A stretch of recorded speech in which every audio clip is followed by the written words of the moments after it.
Look, I was there just this weekend on a beach in Jeddah. There were Saudis in bikinis everywhere. The change is just unbelievable, impossible to have predicted. And that's just the tip of the iceberg of the kinds of changes that have happened. You see women everywhere working in the workforce. You see women who are uncovered, unveiled, in positions of power and influence. You see young people who are super excited about him. And I think that he's basically banking on the bulk of the population that's under 30, that's young, and that thinks he's a rock star because of the things he's doing. Anyone over 40 hates him because he's taking away the entitlements and changing the modus operandi of the country. And most of the country is indeed very young. That's right. I mean, I counted the ones over 65 are like 3% of the population. He frankly doesn't care about them. Do you think that Saudi Arabia has sort of cracked this problem in terms of the need to Saudiization?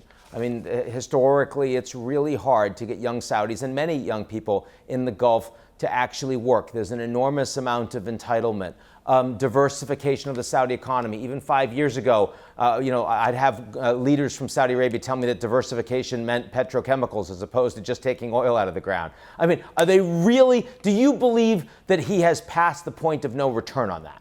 I mean, he has no choice. He has to get away from oil because that's just, it's unsustainable. Relying on oil in the way the country has. Now, whether he has the human capital, he's able to change the culture of the country, that's not something that can be done overnight. That's going to take a generation, maybe two. So the jury's out on that. And it's not unique. By the way, the problem is not unique to the Saudis. You see it in all rentier states across the world, in Latin America and everywhere. So he really has a very, very hard task. It's not unique in Saudi Arabia, but in some ways it's most dramatic. It's a large population. It's a huge amount of oil wealth. It is very cheap to get out of the ground. I mean, so, it's easier to sit on your laurels if you're the Saudis. Absolutely. And in fact, the test will be right now, because right now he's raking it in. The country is raking it in because of the price of oil.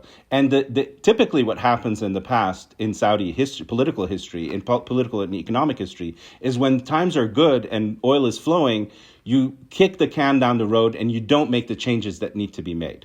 That involve taxation, that involves removing the subsidies and all kinds of other entitlements. Now, this is where we'll see if he holds the line and doesn't succumb to the easy kind of throw money at people to keep them quiet. If he doesn't succumb to that, then he's serious.